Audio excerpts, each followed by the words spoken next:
Welcome to the MSL 411, a podcast designed to equip both aspiring and experienced MSLs with the resources they need to level up their career toolkit. The heart of this podcast is to take the same industry knowledge and advice that we share with our own candidates and make it available and accessible to anyone looking for answers. So if you have questions, you've come to the right place. We're here to give you the 411. And without further ado, let's dive right in.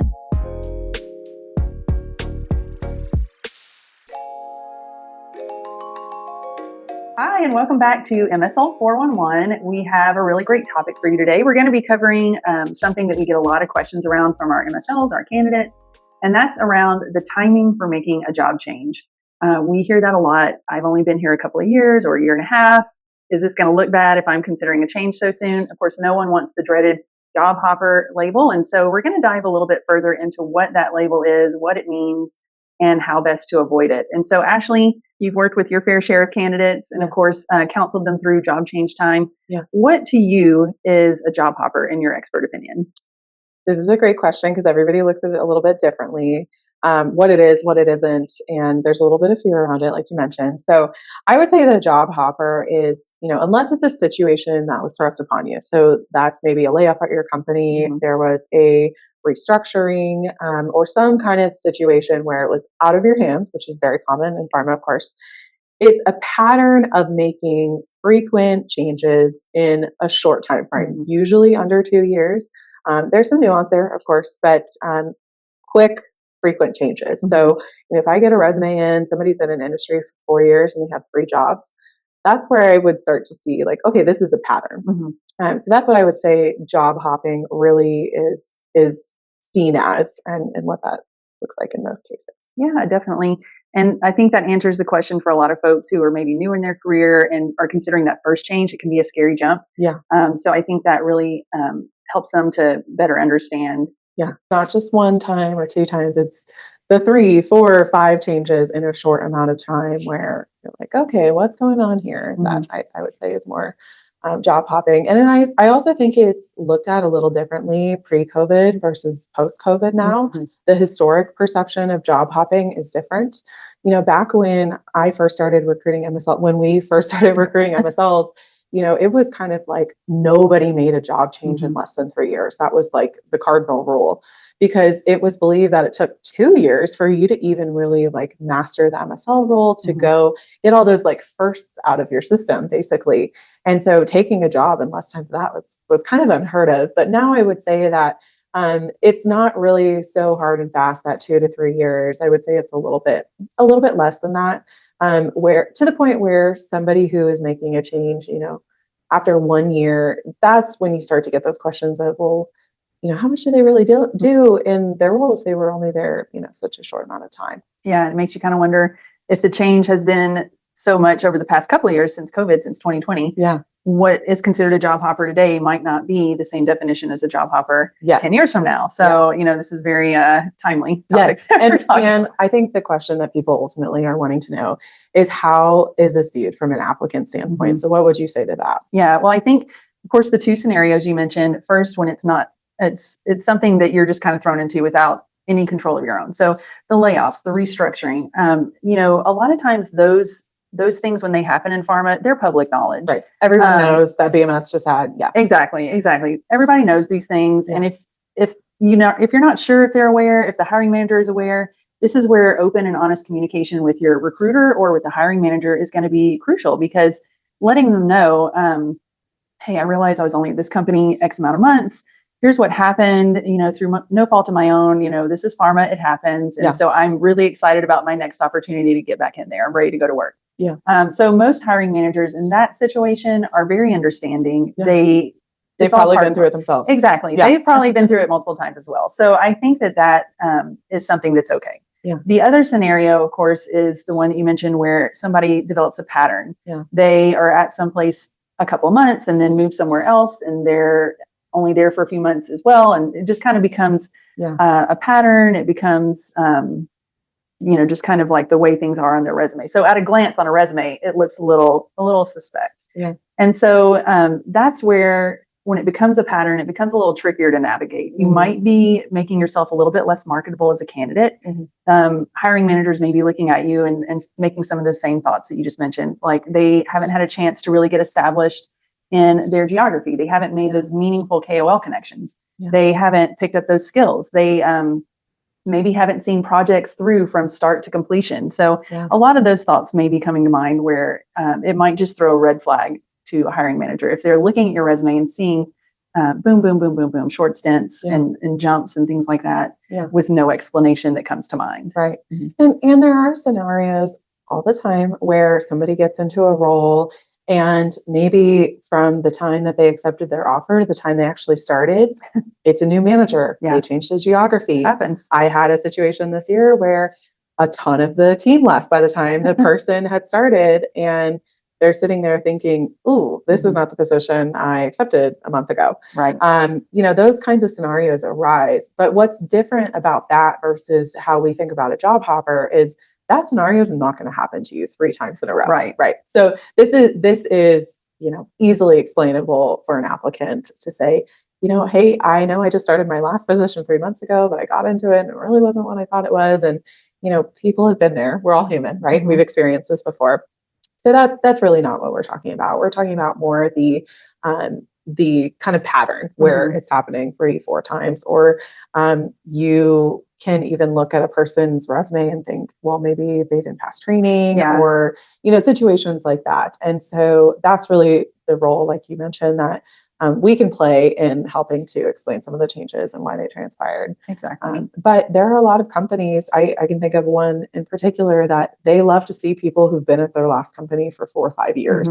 And they have very high standards for that, like loyalty. And usually these are more like associate director level positions, higher level positions, where they want to see some longevity because, like you mentioned, those projects that you get involved in your role, some of the longer range projects that take time to complete, you wouldn't have had the opportunity to do that if you've only been in your role 9 months before moving on.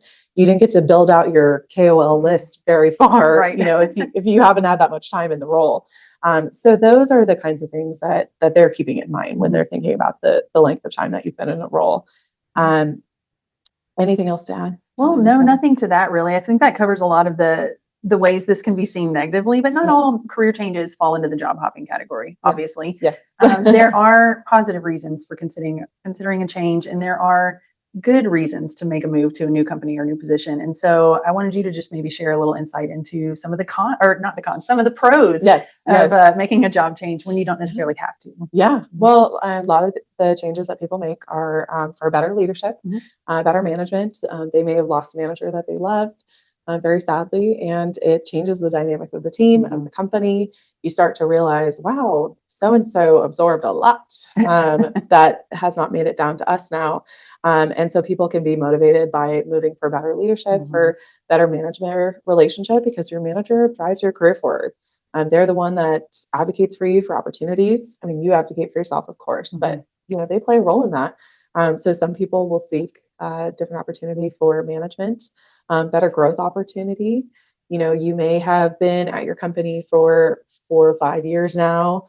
You're on a team of 30 people who are all gunning for that leadership opportunity to become the MSL manager. Well, the unfortunate thing about that scenario is that your boss needs to leave or be fired for that opportunity to become available. So not only are you competing with a ton of people, you are waiting on something that may or may not happen in the near term future. So another company might offer a better growth opportunity for you to move in the role that you are working towards, or even the role that you and your manager are working towards. Maybe your manager is supportive of your goals, but realizes, hey, that's not going to happen within this organization. So that's another reason that I see people making a move when they don't necessarily need to. Need to, meaning they were laid off. Getting experience with launch and other things, kind of going back to the job hopping part of our conversation, you could have been in your role for 3 years and never gotten launch experience. It happens. You come into a company right as they're expanding the team post approval, and you stick with that team. Maybe it's your first MSL role. Stick with that team for 3 years. You could never have gotten launch opportunity within your role. So, moving into a new position to expand your experience from that standpoint, getting launch experience, working on clinical trials, other things like that, that may not be a part of the MSL function within your particular organization. Those are other reasons that people will make a move. And then lastly, just resetting the clock on potential promotion opportunities. Sometimes going to a small company that's in the early stages when they're just building out field medical affairs is the right move for somebody that's really trying to get into a leadership position. You come on as the first of two MSLs, and then you're first in line for that promotion opportunity. That is something that I've seen a lot with people who are really set on that track to grind it out in maybe a small startup-y kind of environment, and then be first in line, have a lot of visibility that they may not have had they stayed in their current position. So that's another way that I would say people think positively about making a job change. And as far as what we hear. Yeah. Well, we're still going to have those nervous Nellies out there that are just super cautious about how their career move comes across. And so, how would you advise those candidates who are just still a little bit nervous about the timing? What things could they consider? It's really so much about the individual. And kind of going back to what we talked about is whether you're a true job hopper or not. If your changes were beneficial, for moving for growth or for leadership, and then you get into a role and you're able to accomplish a ton in 2 years, that's going to look completely different than that guy that worked in the same role for 3 years that never got launch experience, that never got clinical trials experience. You have to look at yourself as an individual candidate. That's something that we can help you with. That's something your MSL mentors and colleagues can help you assess about your own personal background. But this is not something that you can put a one size fits all answer on, because what each person does in 2-3 years time is going to look totally different from one company to another. So whether a candidate really had a chance to get established in that role depends a lot on the company, it depends a lot on the candidate, what they're walking into, as far as, are you given a list of KOLs or do you need to build that list out from scratch? What progress you make in the geography may depend on, have you been working in that therapeutic area this whole time, or are you completely establishing yourself from a new standpoint? And so talking through some of those things and understanding what you've done with the time that you've allotted will really determine whether you should be concerned about if that's going to be seen negatively, if moving for a better opportunity is going to be seen negatively. Yeah, I think when you get in there and really weigh the pros and cons like that, some people are going to see that the pros of taking this new position, getting to do all those things, adding to my resume, is going to outweigh, oh, I've only been in this position for a year and a half or whatever. And so sometimes those moves are necessary, but sometimes when you really assess the pros and cons, you might see that the answer is no. The answer might just be, I have not been in this position long enough to consider making a move right now. So really just weighing that in your individual circumstance is going to be hugely important.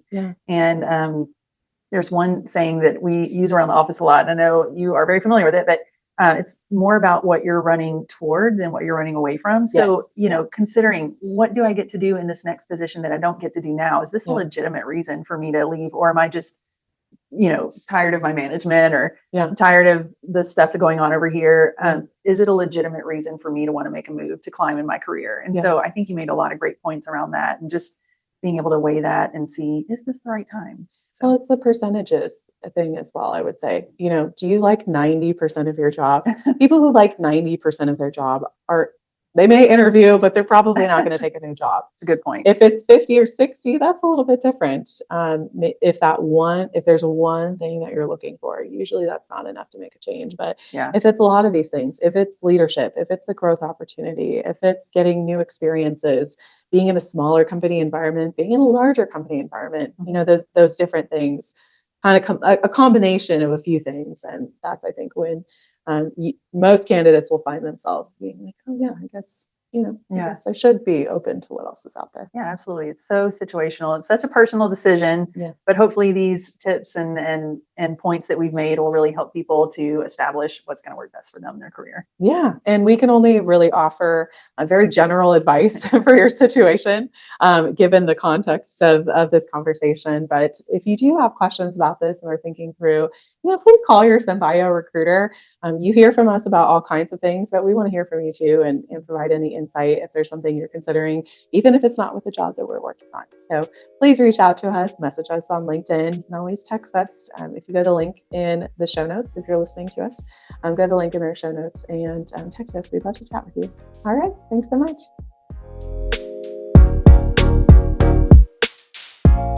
Thanks for tuning in. If you enjoyed today's episode, don't forget to share the link, let your friends know, and of course, connect with us on LinkedIn. And if you want more information on today's topic, please feel free to reach out. Be sure to check back soon as we continue to explore the topics that matter most to you in medical affairs.